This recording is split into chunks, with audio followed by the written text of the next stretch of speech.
Doctrine of trade इतिहास का एक ऐसा काल, एक ऐसा युग था जिस युग को एज ऑफ मर्केंटिलिज्म, वणिकवाद का युग, व्यापारिक युग माना जाता था, जो 16th सेंचुरी से लेके 18th सेंचुरी के बीच के पीरियड को वणिकवाद का एरा माना जाता है, वणिकवाद का युग माना जाता है, व्यापारिक युग माना जाता है, एज ऑफ मर्केंटिलिज्म माना जाता है।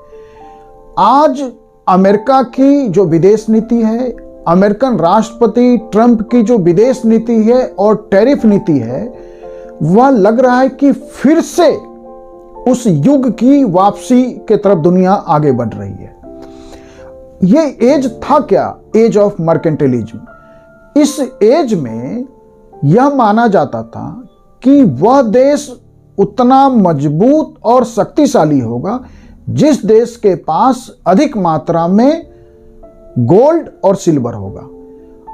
और यदि अधिक मात्रा में गोल्ड और सिल्वर रखना है तो इसका अर्थ है कि आप एक्सपोर्ट ज़्यादा करें, क्योंकि उस समय सारी दुनिया में एक्सपोर्ट और इंपोर्ट वो करेंसी सिस्टम से नहीं होता था, कोई डॉलर या किसी भी तरह की करेंसी नहीं थी।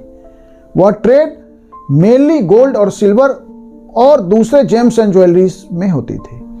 तो आपको यदि अपने देश में गोल्ड का, सिल्वर का मैक्सिमम रिजर्व रखना है तो आपको क्या करना होगा कि आप एक्सपोर्ट ज़्यादा से ज़्यादा करें और इंपोर्ट कम करें। तो आपने एक्सपोर्ट ज़्यादा किया, इंपोर्ट कम किया, तो आपके पास में सरप्लस गोल्ड आएगा, आपके पास में सरप्लस सिल्वर रहेगा।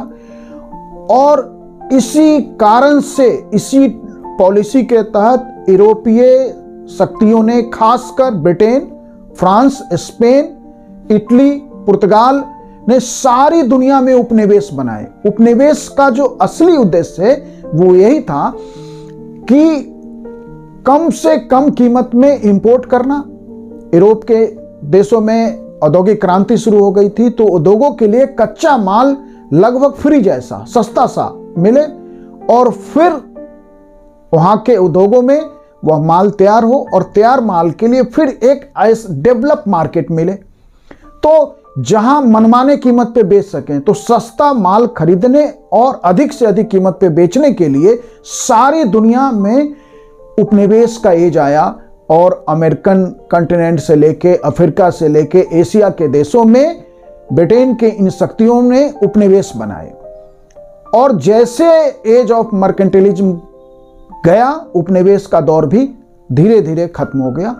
आज फिर से दुनिया उसी तरफ बढ़ रही है, क्योंकि अब देखिए कुछ एग्जाम्पल से आप समझ सकते हैं कि भारत और पाकिस्तान के बीच जब ऑपरेशन सिंदूर चल रहा था, जिसको युद्ध जैसी स्थिति थी लेकिन डिक्लेयर वार नहीं था, उसमें हमने क्या देखा कि दोनों न्यूक्लियर पावर्ड कंट्री हैं। भारत भी न्यूक्लियर वेपन रखता है, पाकिस्तान के पास भी है, लेकिन न्यूक्लियर डिटरेंट नहीं बना।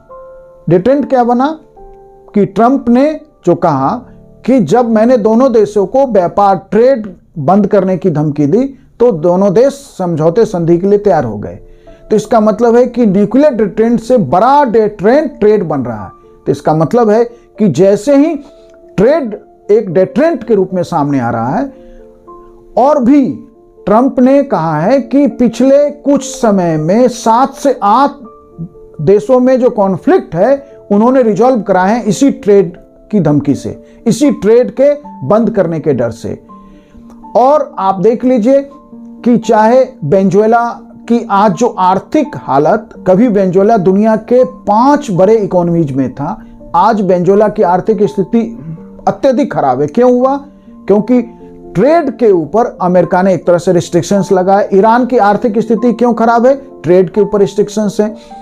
तो ट्रेड का एक नया कॉन्सेप्ट इवॉल्व हो रहा है कि यदि आप अमेरिका की बात नहीं मानेंगे, अमेरिका के अगेंस्ट चलेंगे, तो अमेरिका आपके ऊपर ट्रेड सैंक्शन लगा देगा। तो ये एक नया डॉक्ट्रिन दुनिया के सामने आया है, डॉक्ट्रिन ऑफ ट्रेड। और इसका अर्थ है कि जब डॉक्ट्रिन ऑफ ट्रेड का एक नया कॉन्सेप्ट इवॉल्व हुआ तो फिर WTO का क्या होगा?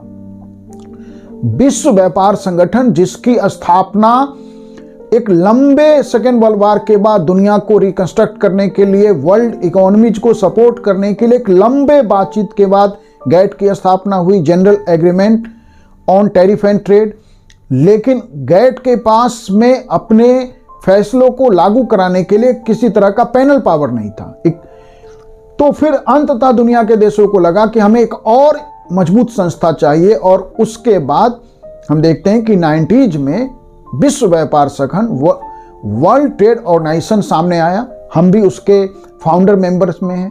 तो सवाल यह है कि ट्रेड के कंडीशंस, टैरिफ की पॉलिसीज यदि देशें तय करेगी तो फिर WTO क्या करेगी? तो इसका मतलब है कि WTO का क्या होगा? विश्व व्यापार संगठन का एज खत्म हो रहा है क्या? फिर से एज ऑफ मर्केंटिलिज्म की वापसी हो रही है? दुनिया में देश तय करेंगे कि कौन सा देश के साथ वो ट्रेड करेंगे, और इसीलिए आप देख लें कि WTO के बाद जो मोस्ट फेवर्ड नेशन का दर्जा है उसको लेके या अन्य सारी शर्तों में आपको WTO की शर्तों के हिसाब से चलना पड़ा। तो आज विश्व व्यापार संगठन खतरे में है और फिर से एक नए एज, डॉक्ट्रिन ऑफ ट्रेड की वापसी हो रही है। तो सारी अंतर्राष्ट्रीय संस्थाएं धराशायी हो रही है। दुनिया एक आदमी के हिसाब से, एक देश के हिसाब से चलेगा। आज उस स्थिति में अमेरिका है, तो अमेरिका वर्ल्ड के सारी चीजों को रेगुलेट करेगा। कल को यदि चीन या दूसरा भारत ही यदि वैसी शक्ति बन जाता है जब हम वर्ल्ड को डोमिनेट कर सकेंगे, तो इसका मतलब है कि किसी इंटरनेशनल इंस्टीट्यूशन की दुनिया को जरूरत नहीं है। देश यदि मजबूत हैं तो वो डिसाइड करेंगे दुनिया कैसे चलेगी, और उस हिसाब से देखें तो इस एज को जो है फिर से आप कह सकते हैं कि 2 शताब्दी के बाद दुनिया में फिर से वापसी हो गई है ट्रेड के एज की। तो इसका अर्थ है कि एक नया डॉक्ट्रिन अमेरिका दुनिया के सामने फिर से इस नई सेंचुरी में लेके आ रहा है, डॉक्ट्रिन ऑफ ट्रेड।